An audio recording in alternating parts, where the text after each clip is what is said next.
Roads? It's the Ernest Hancock Show. Where we're going, there aren't any roads. Come to rule our lives for us. We have become, as a people, like a frightened, battered, beat-down victim of an abusive relationship. A servile, unquestioning, obedient people will always produce tyrants. We must, as a nation, once again, embrace defiance, rebellion, and resistance.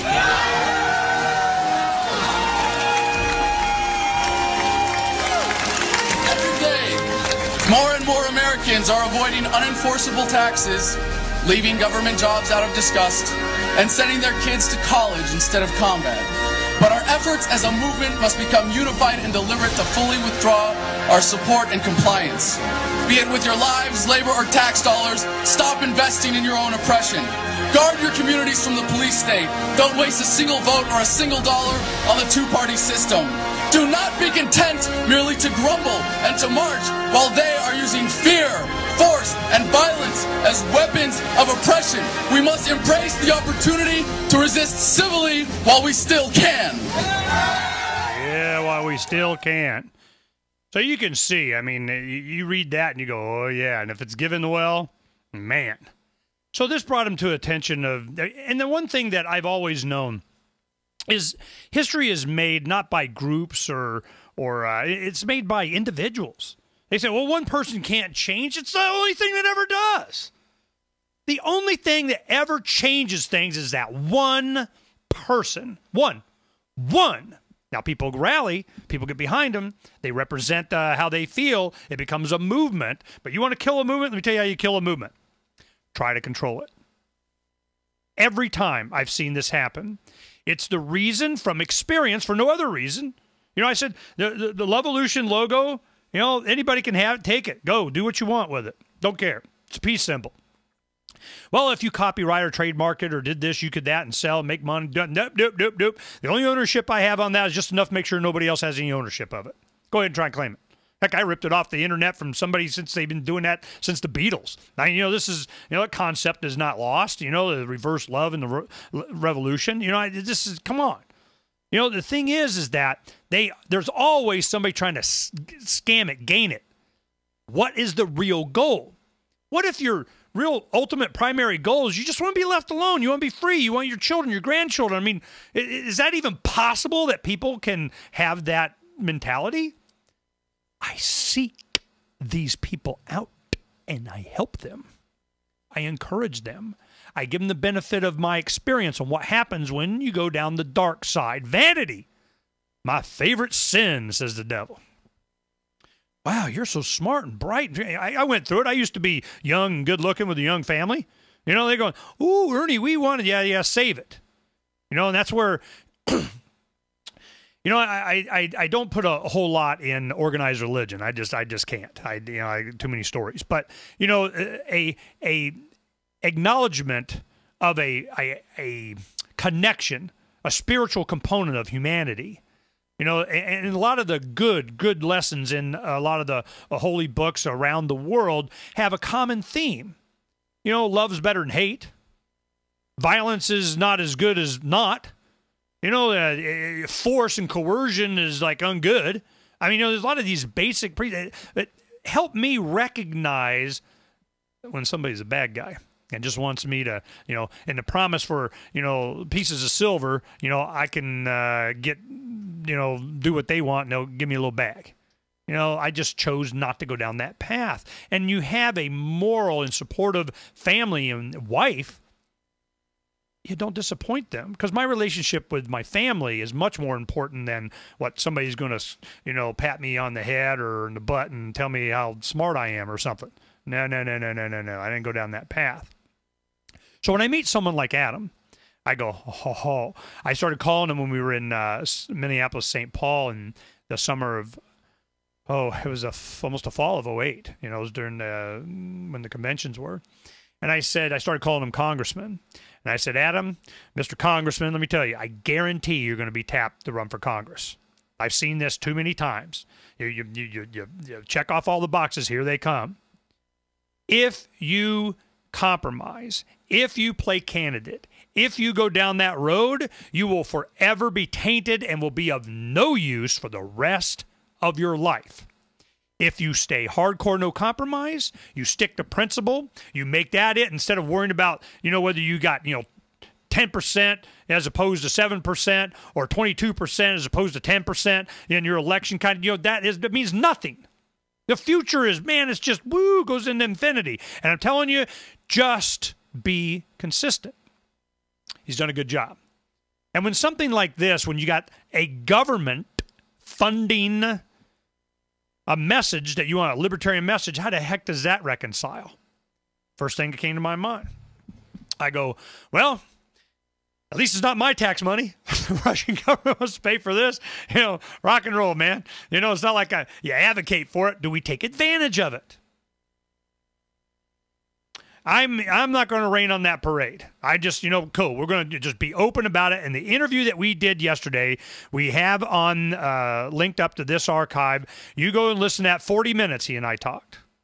And that was the first thing out of my mouth, man. I'm like, RT, who we kidding? It's Russia. All right?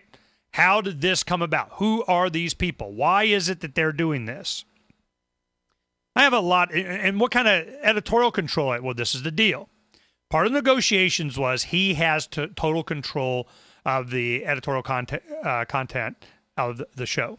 He controls what's said. It's his mouth. He go blah, blah, blah. The only thing that I knew would imagine that this is, not a,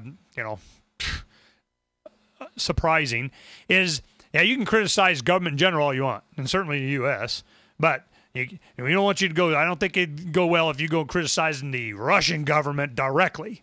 But when you're talking about collectivist and coercive force or whatever, it applies to all of them. I go, can you do that? Can you make sure that you can make it very clear your position on government coercion? Absolutely. That's the deal. Rock and roll. So here we go. What happens? Now, it starts Monday, April 11th, a week from today. This is going to be something. We're going to be promoting it on Freedom's Phoenix. We'll get some graphics and ads and put up and do whatever. And Thomas is working out. I don't even know if we're getting any money. Well, I don't care. Okay? And if Thomas get a commission on it, fine, whatever. It doesn't matter because we're going to be doing it anyway. We have an opportunity in homes that we can get Adam every day for a half hour to give who's his first guest going to be? Ron Paul, the Stefan Molyneux, Mr. Still Got a Government. Wow. And he's going to do commentary. He's doing an opinion. He's writing it up. What's he going to say?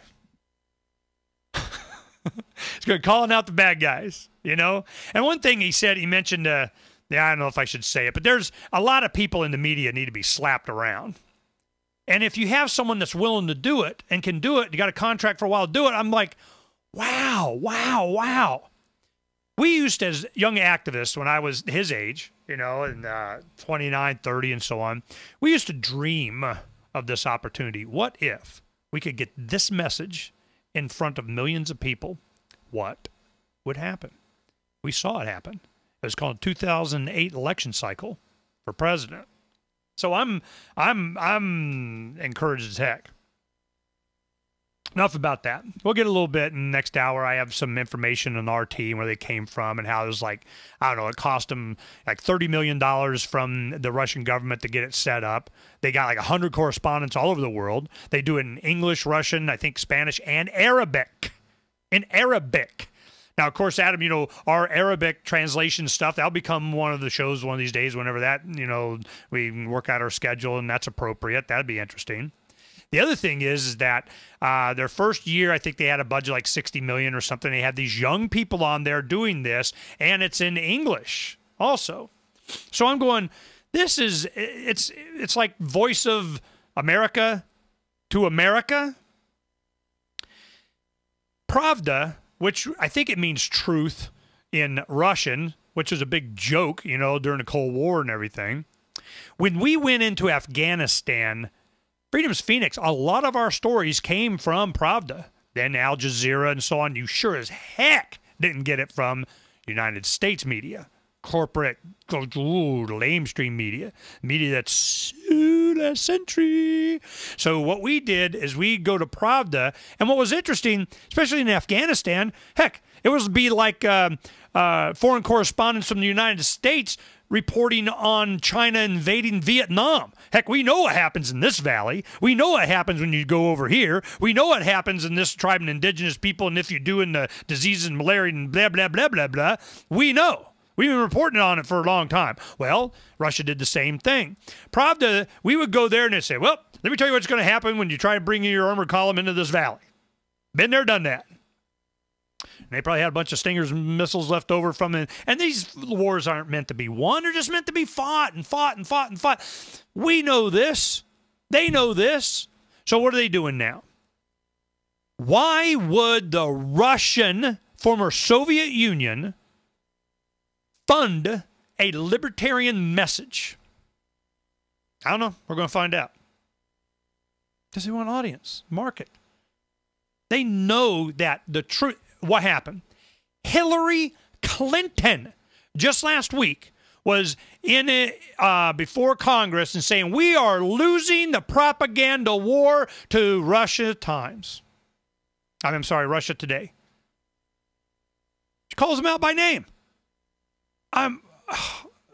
She said the information battle or some crap like that, but you know what it is.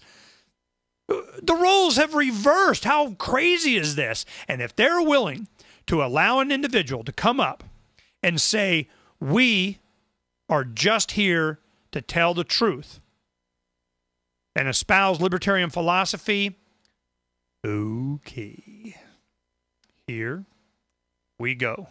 This is going to be interesting.